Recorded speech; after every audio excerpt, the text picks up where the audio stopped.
అదే RTV app వార్తల్ని క్షణాల్లో చదివే అవకాశం ఉంటుంది. ఒక న్యూస్ పేపర్, ఒక టెలివిజన్ ఛానల్ మీ చేతుల్లో ఎప్పుడూ ఉంటాయి. Welcome to RTV. నేను మీ శ్రీనివాస్. కృషితో నాస్తి దుర్భిక్షం, ఇది పెద్దలు చెప్పిన మాట. పట్టుదల ఉంటే ఎంతటి విజయం కూడా కాళ్ళ దగ్గరకు వస్తుందని గతంలో ఎంతోమంది నిరూపించారు. ఇప్పుడు మనం చెప్పుకోబోయే వ్యక్తి కూడా ఆ కోవలోకి వస్తాడు. ప్రకాశం జిల్లా మారుమూల గ్రామమైనటువంటి ఊలపాలానికి చెందిన ఎం ఉదయకృష్ణారెడ్డి ఇటీవల కాలంలో విడుదల చేసినటువంటి ప్రతిష్టాత్మకమైన సివిల్ సర్వీస్ ఎగ్జామినేషన్లో కూడా 210 మార్కులు తీసుకొచ్చి ఆల్ ఇండియా స్థాయిలో 350వ ర్యాంకర్గా నిలిచాడు. అతను ఈ గ్రామంలోనే ఒక చిన్న పాఠశాలలో కూడా చదివాడు. కావలి జవహర్ భారతిలో డిగ్రీని పూర్తి చేశాడు. పోలీస్ శాఖలో ఒక చిన్న కానిస్టేబుల్గా కూడా చేరాడు. ఏమైందో ఏమో కానీ అమ్మమ్మ ప్రోత్సాహం, మేనమామ సహకారంతో అనుకున్నది సాధించాడు. అందరి దృష్టిని ఆకర్షించాడు. అసలు అతను ఊలపాలెంలో ఎక్కడ చదివాడు, అసలు ఈ గ్రామంలో ఎలా ఉండేవాడు, అతను ఐపీఎస్ వైపు అడుగులు వేయడానికి గల కారణాలు ఏంటో ఇప్పుడు తెలుసుకునే ప్రయత్నం ఆర్టీవీ ద్వారా చేద్దాం.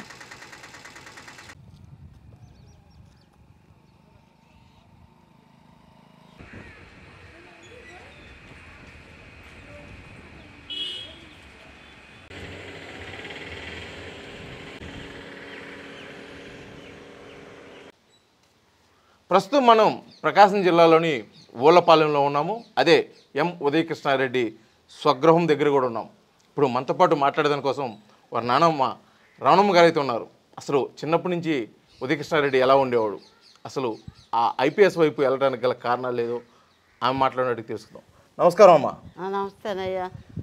ఉదయకృష్ణారెడ్డి మీ మనవడు 210 మార్కులు, 350 ర్యాంకు, జాతీయ స్థాయిలో మంచి పేరు వచ్చింది. అసలు చిన్నప్పటి నుంచి ఉదయకృష్ణారెడ్డి ఎలా ఉండేవాడయ్యా? వాళ్ళ నాయనకి 17 సంవత్సరాలు అప్పుడు పెళ్లి చేస్తే ఇల్లు 7 సంవత్సరాలకి 2 పిల్లలు పుట్టారు. పిల్లలకి ఏమిటే 5.5 సంవత్సరం ఒకరికను, 4 సంవత్సరాలు ఒకరికి. అమ్మ చచ్చిపోయింది. అమ్మమ్మ వాళ్ళు తాకాల్సింది నేను కావాలని నేను తీసుకొచ్చుకొని సాక్కొని ఏదో కూరగాయలు అమ్ముకుంటూ కూరగాయలు అమ్ముకొని ఆ అబ్బాయిని పెద్దవాళ్ళని చేసి కావిల్లో చేర్చా. అక్కడ చదువుకుంటా కానిస్టేబుల్ ఉద్యోగం తీసుకున్నాడు. అది చేస్తే అది 3 ఏళ్ళు చేసి ఈ ఉద్యోగం నాకొద్దు, నేను నిన్ను తాకాలా, మా తమ్ముడిని తాకాలా, మా నాయన కూడా చచ్చిపోయాడు అప్పటికి అని ఆడకి వెళ్ళాడు హైదరాబాద్ పోతే ఏదో కష్టపడి వాడి ఎత్తో ఈ బొట్టోళ్ళు నమ్మబలుకొని అప్పు సప్పు తీసుకొని, నేనేమో అంత మాత్రం పొలం కాదు, అంత చదివించాడు.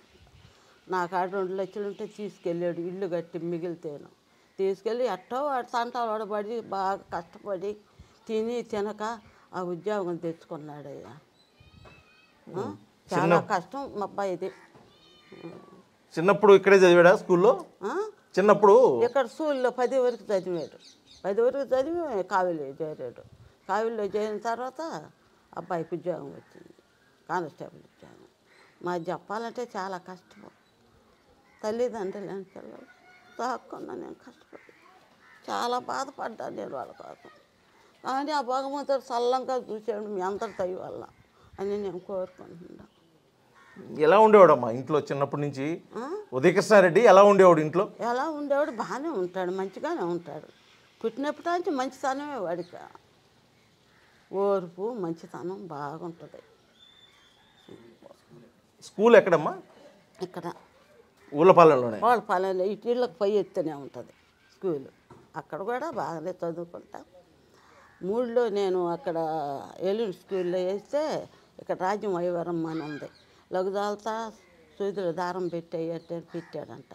మళ్ళీ కాగితం ఇచ్చిందంట మ్యాప్ రాయమని. రాస్తే ఆమె 5లో వేసేసింది. తర్వాత 5 అయిపోయినాక ఇక్కడ 10 వరకు ఉంటుంది మనకి. అక్కడ చదివించా. నా కష్టం కూరగాయలు అమ్ముకొని మేమేం పెద్ద ఉండేవాళ్ళం కాదు, పెద్దవాళ్ళని చేసుకున్నాం.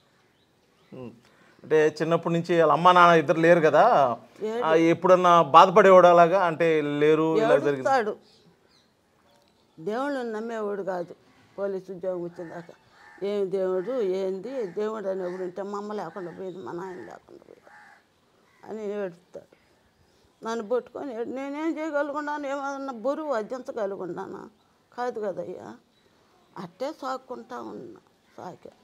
చాలా బాధ, చాలా కష్టం. చదువుల్లో బాగుండేవాడా? బాగా చదువు చదువు అంటే వాడికి ఆడ కాగితం చిక్కిన బజారు ఉంటుంది, ఆ కాగితం తెచ్చుకొని చదువుకుంటా వస్తాడు. ఒకసారి చిట్టా బజారు పోయి రమ్మంటే ఏందో పిచ్చి పిచ్చి కాగితాలు చదువుతావు అంటే ఇప్పుడు అడుగుతాడు ఆ మాట. పిచ్చి కాగితాలన్నీ చదువుతానంటే నాయనమ్మ బజారు బొమ్మంటే కొట్టపోతేవే అని ఈ చదువు కోసం కదా నేను కష్టపడింది అని ఇప్పుడు నన్ను గుచ్చి అడుగుతాడు మాట వచ్చి. అట్లా అన్నప్పుడు ఎలా అనిపిస్తుంది మీకు?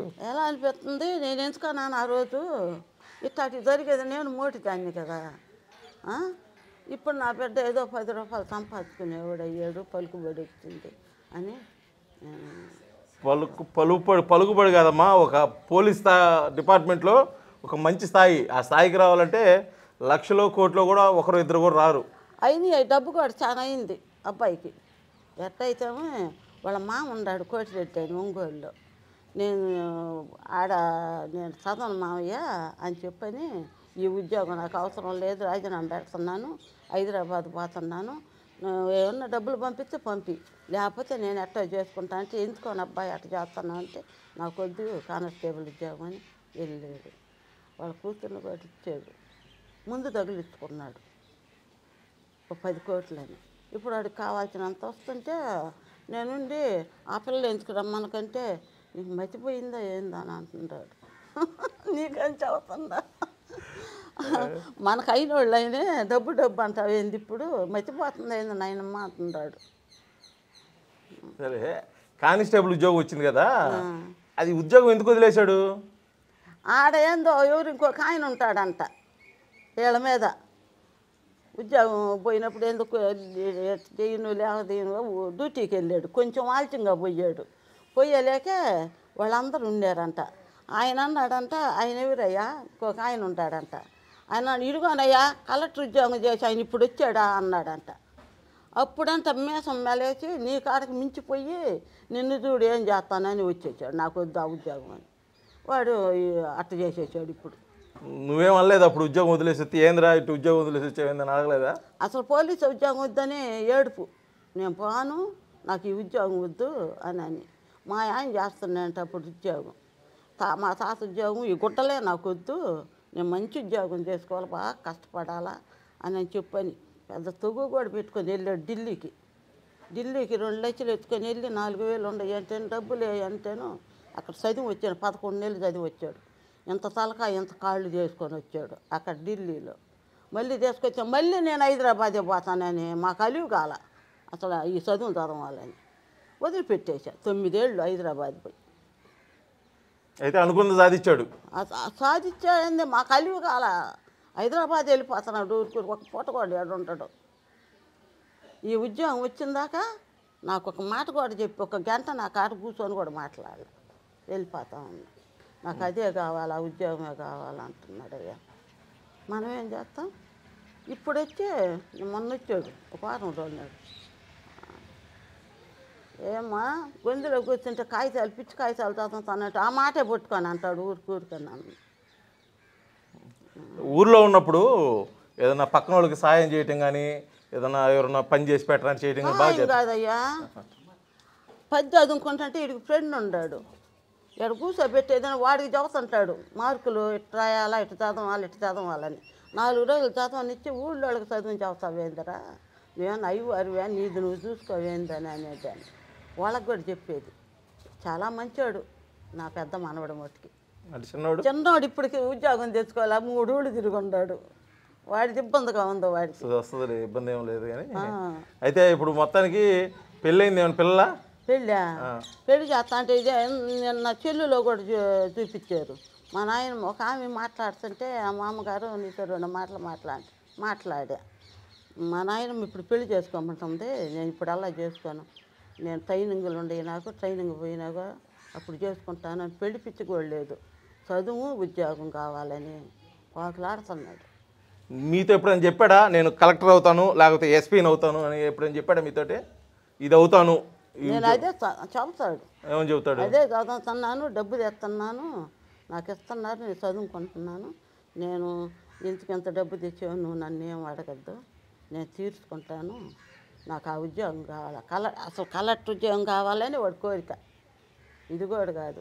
ఇప్పుడు ఏం చదువుతున్నానంటే చెల్లులో దాంట్లో ఏం వేసాడంటే పేపర్లో మొన్న ఇది కానీ అది కానీ కావాలనుకున్నాను, నాకు అది వచ్చింది, అంతవరకు నాకు సంతోషం అంటుంటాడు. అంతకుముందు కూడా ఏదో రైల్వేలో ఒకటి వచ్చింది కదా, పోలేదుగా?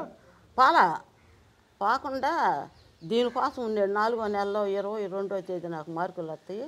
మార్కులు వచ్చిన దాకా నేను బాను, ఈ మార్కులు చూసుకొని నేను ట్రైనింగ్ పోతాను.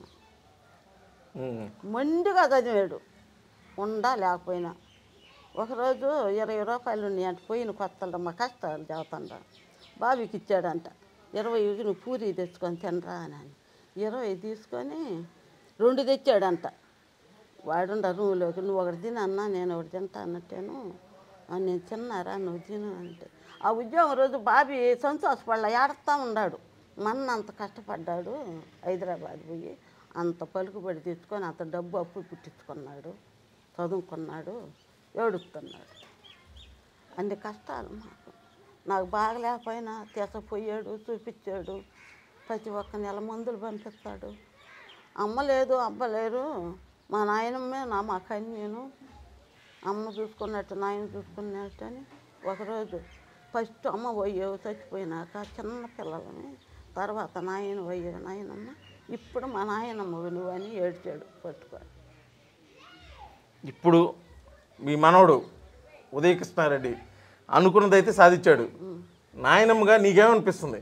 నాకు సంతోషమేనయ్యా, భగవంతుడు మంచి చూపు చూశాడు, మా కష్టానికి దగ్గర మాకు ఫలింపించాడు అని నాకు సంతోషంగానే ఉంది. ఊర్లో ఇళ్ళ పక్క వాళ్ళు కానీ గ్రామస్తులు కానీ ఎవరైనా వచ్చి మాట్లాడారు మీతోటి? అమ్మ మీ వాడు దొంగతనంగా వచ్చి వెళ్తున్నాడు, రెండు సార్లు వచ్చి వెళ్ళాడు. ఏంటి జనం అంతా వచ్చి వేస్తున్నారు అబ్బాయి కాడికి. ముందు ఒకసారి ఫస్ట్ వచ్చినప్పుడు వస్తున్నాడంట. అక్కడ మనోళ్ళు ఉంటారు, బిగిలిపల్లి అట్ట ఇల్లేకర్లు అందరూ ఫకీర్ పాలని పట్టుకొని దండలు వేసి దొంగతనంగా ముచ్చుకేసుకొని వస్తున్నాడంట. దీని మీద కూర్చొని కళ్యాణి బండి మీద పట్టుకొని దండలు వేసి ఇక్కడికి తీసుకొచ్చి ఇక ఇటు అటు అటు జనం కాదు, ఏంది ఇటుకేం ఉద్యోగం వచ్చింది ఏందో నాకు తెలియదు, ఇంతమంది వచ్చారు ఏంటంటే. ఇక దంసప్ప చేసాలు తెప్పించి అందరికి పోసి ఈ ఫోటోలు తీసేవాళ్ళు చాలామంది వచ్చారు. వాడు ఇప్పుడు లాంచుకొని రేత్రి వచ్చి ఒకరోజు వెళ్ళిపోతుంటాడు, ఎవరికి గాని రాకుండా, జనం వస్తారని. ఇవన్నీ బాగా చేసుకుని పన్నాడు. ఎంత ఇది కూడా అన్నీ బాగా చేసుకొని అన్నీ బాగా స్థాయిలో ఉంటే బాగుంటుంది. ఇల్లు వాకిలు కూడా కదా బాగలేదు ఎవరన్నా రావటానికి అని వాడు ఆలోచన. 5వ నెలలో ఎప్పుడో వచ్చి ఇల్లు అయినా బాగా చేసుకొని వెళ్తాడంట. మళ్ళీ ట్రైనింగ్ పోవాలంటగా. సరే, మీ అబ్బాయి ఉద్యోగం వచ్చి స్థిరపడిన తర్వాత నువ్వు వెళ్ళి ఉంటావా మనవడి దగ్గర? పోతావా? పోతా, చాలాసార్లు పోయి అక్కడే ఉంటావా ఇక్కడే ఉంటావా? ఎక్కడే ఉంటామంటే వాళ్ళేమిటి ఇప్పుడు నేను ముచ్చిన దాన్ని ఎట్లా తిరిగేదయ్యా, పెళ్లి చేసుకోవద్దా, ట్రైనింగ్ పోవద్దా, పెళ్లి చేసుకోవద్దా, వాళ్ళు పోయినమైతేనే కదా నేను పోయేది. ఇప్పుడు ఎందుకు నేను వాళ్ళమ్మితే అందుకే అదిలే, చిన్నప్పటి నుంచి చాలా కష్టపడి పెంచావు, ఇప్పుడు వెళ్ళి మనోడు చేసే ఉద్యోగం చూస్తా కొద్దిగా సుఖపడాలి కదా. పెళ్ళి అయితే వాళ్ళు సంతోషంగా ఉంటే నాకు అంతవరకు చాలు. నేనే ఆడుంటే అంత ముద్ద పెడతాడు, బాగా తోస్తాడు పెద్దవాడు. నాకు బంగారయ్య గుణం కూడా మంచిదయ్యా ఆవిడ. ఏం లేదయ్యా, ఆ రోజు చాలామంది వచ్చారు అబ్బాయి కాడికి, మీరు చదువుకుంటారా, మిమ్మల్ని నేను తీసుకెళ్ళి చదివిస్తాను హైదరాబాద్లో. ఇప్పటికి 5-6 తీసుకుపోయాడు. ఆ క్యాలేజీ పెట్టాడంట. క్యాలేజ్ ఇప్పుడు ఏమంటే క్యాలేజ్ ఎందుకురా నువ్వేమిటి అడగ బావాల్చుంటివి అంటే వాళ్ళ బాబీ కోసం పెట్టాడంట. డబ్బు తెచ్చి క్యాలీ ఒకటి కావించుకున్నాడు. దాంట్లో ఒక 5-6 మా వాళ్ళు కూడా పిల్లకాయలు ఊరికి చదివిస్తున్నాడు, చదువుకుంటుంటారు. సహాయానికి మట్టుకి మనం ఇంట్లో లేకపోయినా కూడా వాడు బయటికి అందరికి పెడతాడు. అట్టాడు బుద్ధి పెద్ద పిల్లవాడు. ఇది ఇటీవల కాలంలో విడుదలైనటువంటి సివిల్ సర్వీస్ ఎగ్జామినేషన్లో 210 మార్కులు తీసుకొచ్చి ఆల్ ఇండియాలో 350వ ర్యాంక్ సాధించిన ఉదయ కృష్ణారెడ్డి మనోగతం వాళ్ళ నాయనమ్మ మాటలోనే ఇప్పుడు విందాం. చిన్నప్పటి నుంచి చదువులోనే కాదు సేవలోనే కాదు అనుకున్నది సాధించడంలో ముందుండే వ్యక్తి ఉదయ కృష్ణారెడ్డి అంటుంది. చేరిన కానిస్టేబుల్ ఉద్యోగంలో ఒక పై అధికారి అన్న మాటను చాలా సీరియస్గా తీసుకొని అనుకున్నది సాధించాడు. పలువురికి ఆదర్శంగా కూడా నిలిచిన పరిస్థితి అయితే ఉదయ కృష్ణారెడ్డిది ఉంది. ఇది ఈరోజు ఒక successful person story. Video journalist లక్ష్మణ్తో శ్రీనివాస్, ఆర్టీవీ, ఉల్లపాలెం, ప్రకాశం జిల్లా. మరిన్ని వీడియోస్ కోసం ఛానల్ ని సబ్స్క్రైబ్ చేయండి. లేటెస్ట్ అప్డేట్స్ కోసం వాట్సాప్ ఛానల్ ని ఫాలో అవ్వండి. ఆ లింక్ డిస్క్రిప్షన్ లో ఉంది.